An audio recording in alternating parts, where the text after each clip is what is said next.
पार पहुंचा AQI।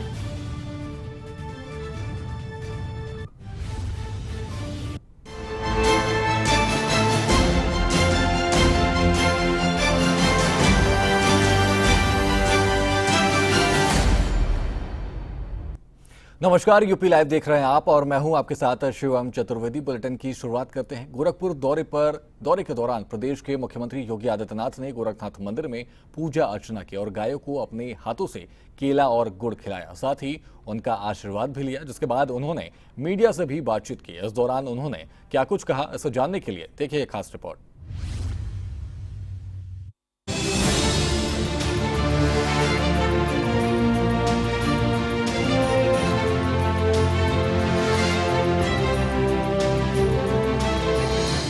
गोवर्धन पूजा देश भर में धूमधाम मनाया जा रहा है। इस पावन अवसर पर प्रदेश के मुखिया योगी आदित्यनाथ ने भी गोरखपुर दौरे के दौरान गोरखनाथ मंदिर की गौशाला में पूजा अर्चना की और उनका आशीर्वाद लिया, जिसके बाद उन्होंने अपने हाथों से गायों और गोवंश को केला और गुड़ खिलाया और मीडिया से बात भी की। भारत की कृषि प्रधान व्यवस्था का प्रतीक गोवर्धन पूजा का ये कार्यक्रम, मैं इस अवसर पर पूरे प्रदेश वासियों को हृदय से बधाई देता हूं।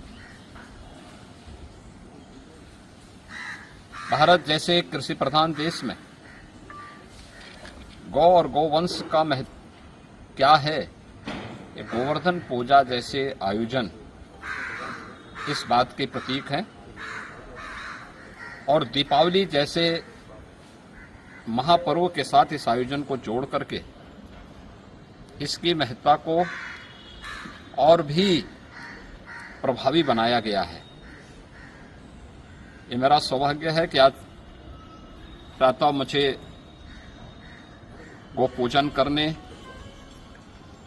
और गो सेवा करने का अवसर यहाँ प्राप्त हुआ है। मीडिया से बात करते हुए उन्होंने केंद्र सरकार की ओर से जारी कई योजनाओं का जिक्र किया, जिससे गायों को संरक्षित करने का काम किया जा रहा है। साथ ही किसानों को भी काफी लाभ हो रहा है। भारत की समृद्धि का आधार भारतीय गोवंश रहा है।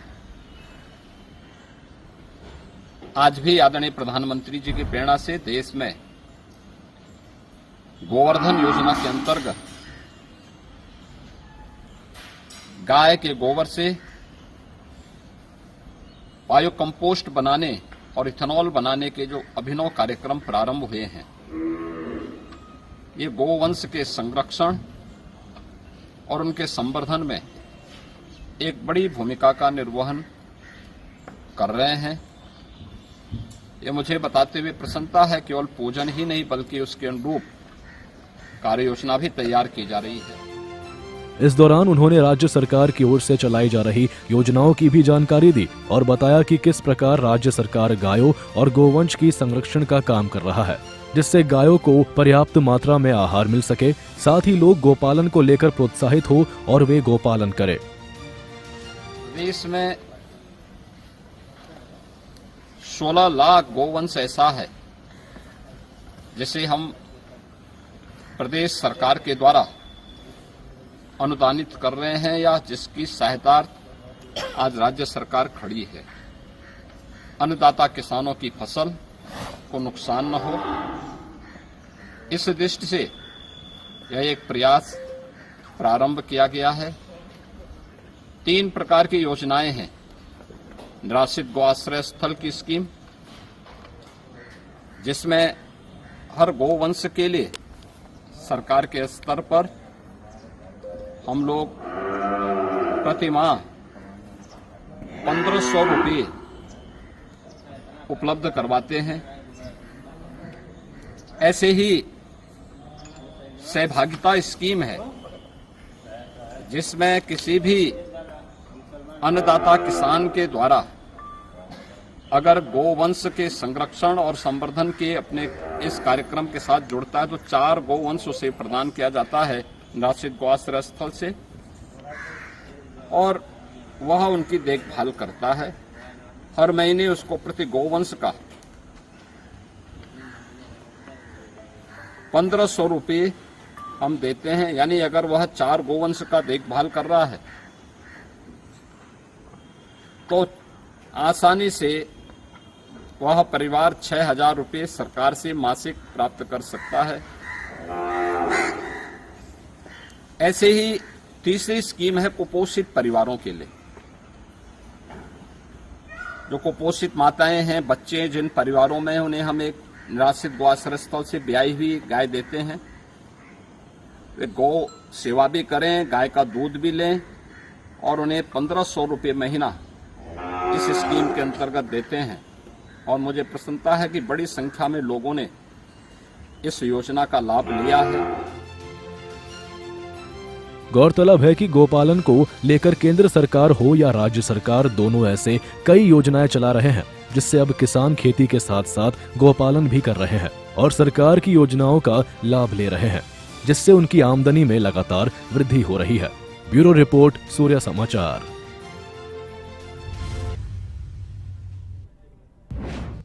वहीं गोवर्धन पूजा के दिन मथुरा में भी काफी भीड़ देखने को मिला, क्योंकि वही भगवान श्री कृष्ण ने अपनी छोटी अंगुली पर गोवर्धन पर्वत को उठाया था। आखिर क्या है पूरी कहानी और क्या है इसका महत्व, इसे जानने के लिए देखिए खास रिपोर्ट।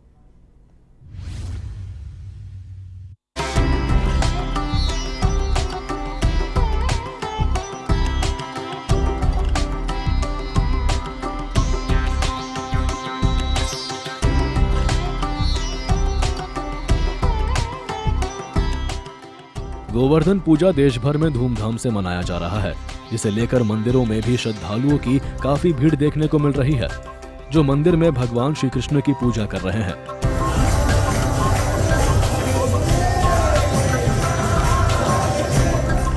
वृंदावन की बात करें तो यहाँ भी मंदिरों में श्रद्धालुओं का हुजूम देखने को मिला, जिसमें विदेशी श्रद्धालु भी बढ़ चढ़कर शामिल हो रहे हैं और भगवान गोवर्धन की पूजा कर रहे हैं।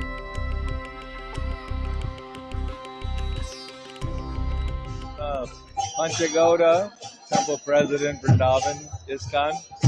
Today we're celebrating Govardhan Puja, very special day where Lord Krishna instructed all the Vrijabasis, no deity worship of the demigod, only worship Govardhan and Gomata, the cows. So all the offerings, many offerings are offered to the Lord, chanting, dancing, and big festival in honor of Giri Govardhan. ISKCON के जनसंपर्क अधिकारी लोचन दास ने media से बात करते हुए बताया कि मंदिर में तमाम तरह की सुविधाएं की गई है, जिससे यहां आने वाले श्रद्धालुओं को किसी तरह की दिक्कत ना हो। हरे कृष्ण। देखिए, हमारा बड़े सौभाग्य है, अभी इसी महीना जो स्पेशल कार्तिक महीना चल रहा है, पूरे साल में कार्तिक महीना सबसे बड़ा पुण्य मास होता है। इसी महीने ही सारे पर्व पर्वाणी, मुख्य पर्व पर्वाणी होते हैं, जैसे कि दीपावली, गोवर्धन पूजा। हमारा स्वयं प्रभुपाद जो इस्कॉन का फाउंडर, उनका भी तिरुभाव तिथि 25-26 तारीख को है हमारा। और गोपाष्टमी, आड़ा नवमी, फिर कार्तिक पूर्णिमा, इस तरह ये महीना ही पूरे पर्व की ही महीना है। जो उसमें से एक गोवर्धन पूजा, जो कि आज स्पेशल बड़े धूमधाम से इस्कॉन की तरफ से पालन किया जा रहा है। सारे देश विदेश से बहुत भक्त लोग आए हैं जो कार्तिक पूर्णिमा को पालन करने, नियम सेवा पालन करने, प्लस गोवर्धन पूजा भी सब धूमधाम से कर रहे हैं। इस दौरान उन्होंने गोवर्धन पूजा की महिमा का भी जिक्र किया और बताया कि आखिर लोग गोवर्धन पूजा क्यों करते हैं और इस पूजा का क्या महत्व है। देखिए, गोवर्धन पूजा का महिमा है क्या है ना, भगवान स्वयं कृष्ण ही आदेश दिए थे जो गोवर्धन को पूजा करें। गोवर्धन ही सब कुछ, हमारा अन्नदाता, दूध सबको देने वाला है, इसलिए हम गोवर्धन की पूजा करें। तब से गोवर्धन पूजा पूरे ब्रजवासी परिक्रमा करते हुए, छप्पन भोग लगाते हुए गोवर्धन पूजा करते हुए आ रहे हैं, जो कि आज हम उसको बड़े धूमधाम से सेलिब्रेशन किया जा रहा है। देखिए, हमारा आज इस्कॉन में बड़े धूमधाम से, बड़े पहाड़ की तरह एक हलवा, चावल, दाल, सब्जी का एक बड़ा पहाड़ बना हुआ है, गिरिराज बनाया गया है। उनको पूजा आरती हो गए, चल रहा है अभी। फिर उसके बाद उसी गोवर्धन शिला को प्रसाद के रूप में सब ग्रहण करेंगे। 12 बजे। तो इसी तरह हम बड़े धूमधाम से उसको पालन कर रहे हैं।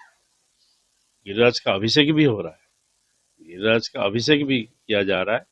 बहुत दूध, 100 किलो दूध, दही, मधु, सब पंचामृत से उनको अभिषेक भी किया जा रहा है। आपको बता दें कि गोवर्धन पूजा के दिन लोग गाय की गोबर से भगवान श्री कृष्ण का प्रतिरूप बनाते हैं और उनकी पूजा करने के साथ ही उन्हें भोग लगाते हैं, जिससे वो खुश हो सके और उनका आशीर्वाद उन पर सदा बना रहे। ब्यूरो रिपोर्ट, सूर्य समाचार। वहीं दिवाली से पहले सपा मुखिया अखिलेश यादव के बयान पर छिड़ा घमासान अब भी जारी है। अब इसे लेकर राज्यसभा सांसद दिनेश शर्मा और उत्तर प्रदेश के उप मुख्यमंत्री ब्रजेश पाठक ने बड़ा हमला बोला है और कई आरोप लगाए हैं। आखिर क्या है वे आरोप, इसे जानने के लिए देखिए खास रिपोर्ट।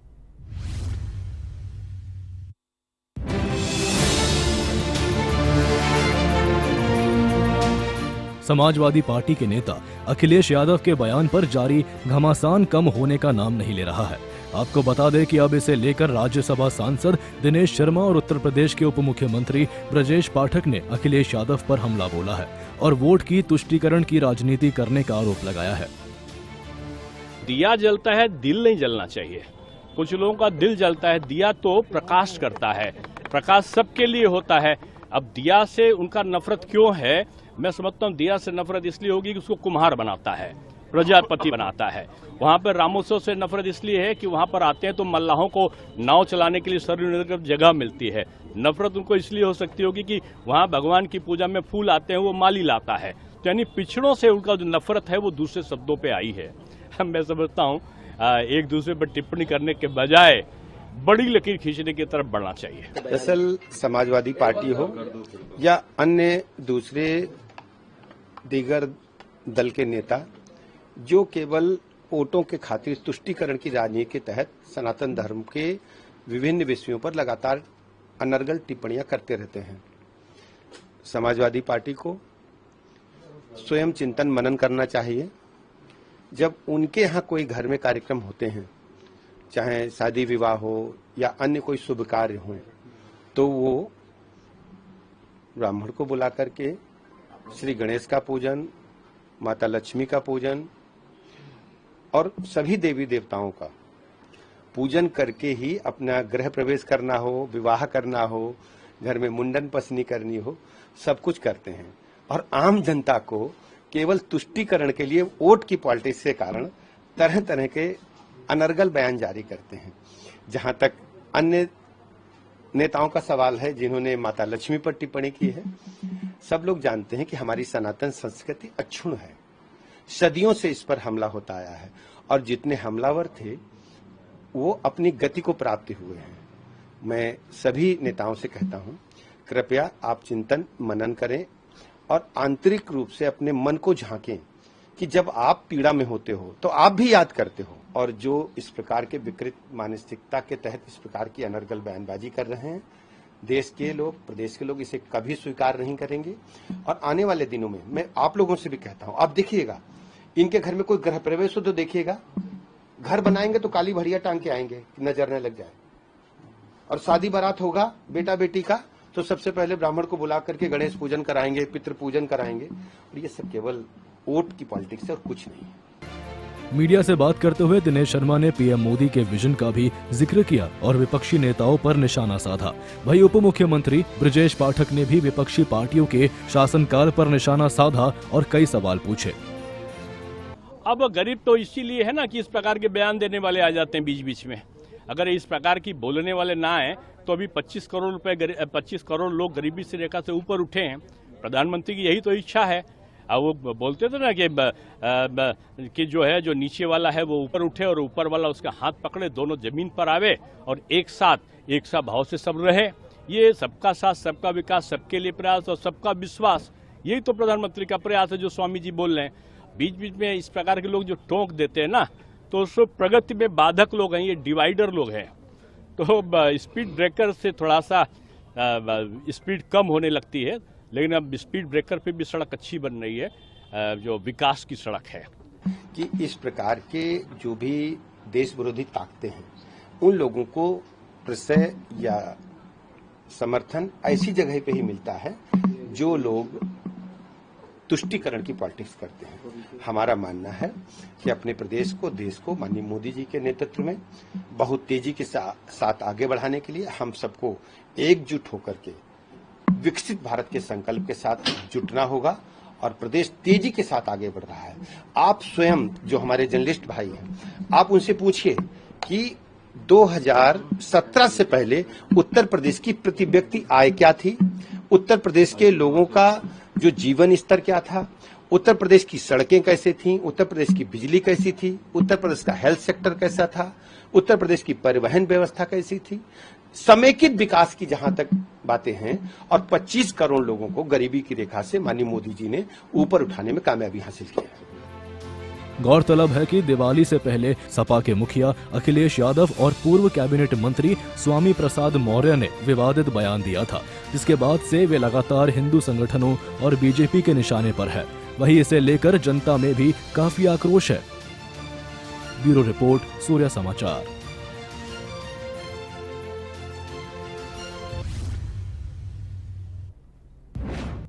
मुरादाबाद में नाबालिग की मौत के बाद गुस्साए परिजनों ने सड़कों पर जमकर बवाल काटा और जाम लगा दिया, जिसकी सूचना पर पहुंची पुलिस ने परिजनों को समझा बुझाकर शांत कराया और जाम हटाया, साथ ही उचित कार्रवाई की बात कही। आखिर क्या है पूरा मामला, देखिए इस खास रिपोर्ट में।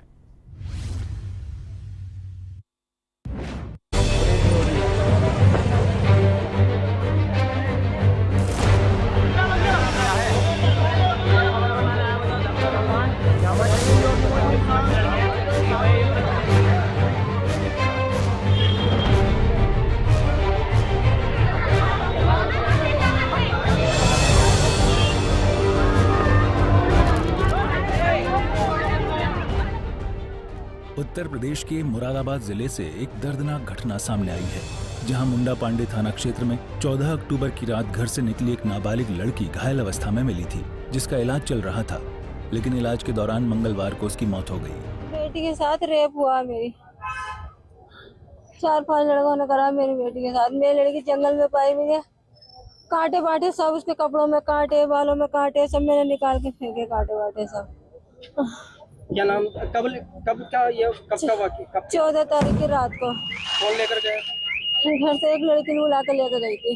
कौन? शिखा नाम। कौन सी वो? शिखा नाम, उसकी फ्रेंड दिखेगी, 2-3 दिन से आ रही थी वो लड़की। अच्छा। लड़कों का नाम?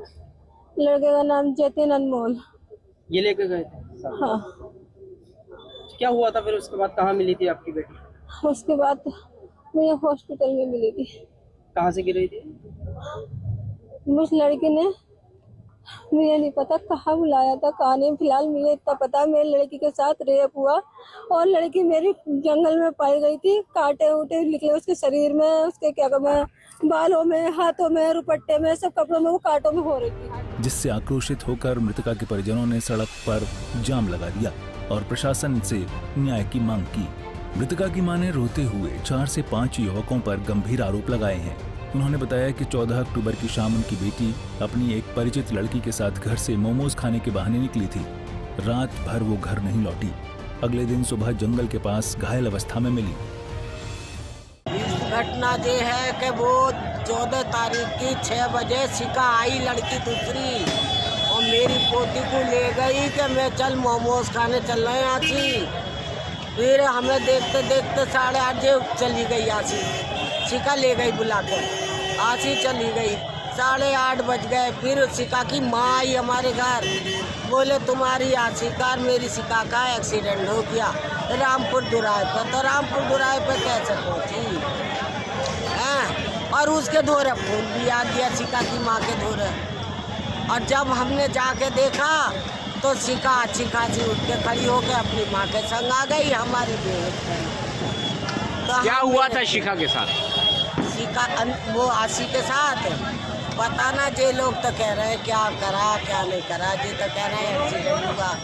और उसके देखो गले पे निशान है। हमें कहना है वो शिका नू कह रही कि एक गाड़ी पे हम बैठे तो शिका के क्यों ना लगी या चलाने वाले के क्यों ना लगी, जरा सी खरोच भी ना आई इनके।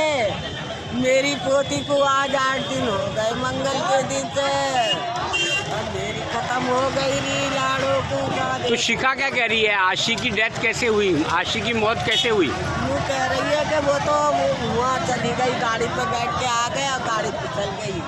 तो चलाने वाले कौन सी गाड़ी फिसली है, कौन सी गाड़ी पे कहीं जे, कौन सी गाड़ी फिसली है, कौन सी गाड़ी से चोट लगी है। एसपी सिटी कुमार रणविजय सिंह ने बताया कि पुलिस ने इस मामले में 2 संदिग्धों को हिरासत में लिया है, जिनसे पूछताछ की जा रही है। जल्द इस मामले में कुछ नया खुलासा होने की संभावना है। इसमें एक बच्ची जो थाना क्षेत्र कटघर की रहने वाली है, वो अपने एक फ्रेंड के साथ, जो बच्ची थी वो भी दूसरी बच्ची थी, उसको मोमोज खाने के बहाने वहाँ उसके घर से बुला के ले आई थी। उसको लेकर के 2 अन्य लड़कों के साथ ये मुड़ा पांडे थाना क्षेत्र में गए थे, बदासना के आसपास। वहाँ पर जो एक बच्ची थी, उसका वहाँ संदिग्ध परिस्थितियों में उससे चोट लगी और जो लोग साथ में थे, 2 लड़के और एक लड़की, उसको लेकर के यहाँ हॉस्पिटल में एडमिट कराया, लेकिन उसका इलाज ठीक नहीं हो रहा था, इम्प्रूवमेंट नहीं था। तो उसके बाद उसको मेरठ ले गए, जहाँ आज उसकी मृत्यु हो गई है। उसमें उसके परिजनों का, जो मृतका है उसके परिजनों का आरोप ये है कि जो लड़की उसको ले गई थी बुलाकर और प्लस 2 लड़के साथ गए थे, इन लोगों के द्वारा उसके साथ मारपीट की गई है। उन लोगों ने अभी हमें तहरीर दिया है और हम लोग उसमें अभियोग पंजीकृत करके हम उसमें अग्रिम कार्रवाई कर रहे हैं। बहरहाल जो ये दो लड़के हैं, ये दोनों हिरासत में हैं और उसमें हम लोग अग्रिम कार्रवाई कर रहे हैं।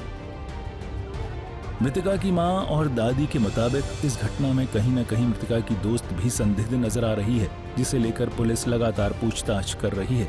अब देखना यह है कि इस मामले में और क्या तथ्य सामने आता है। ब्यूरो रिपोर्ट, सूर्य समाचार।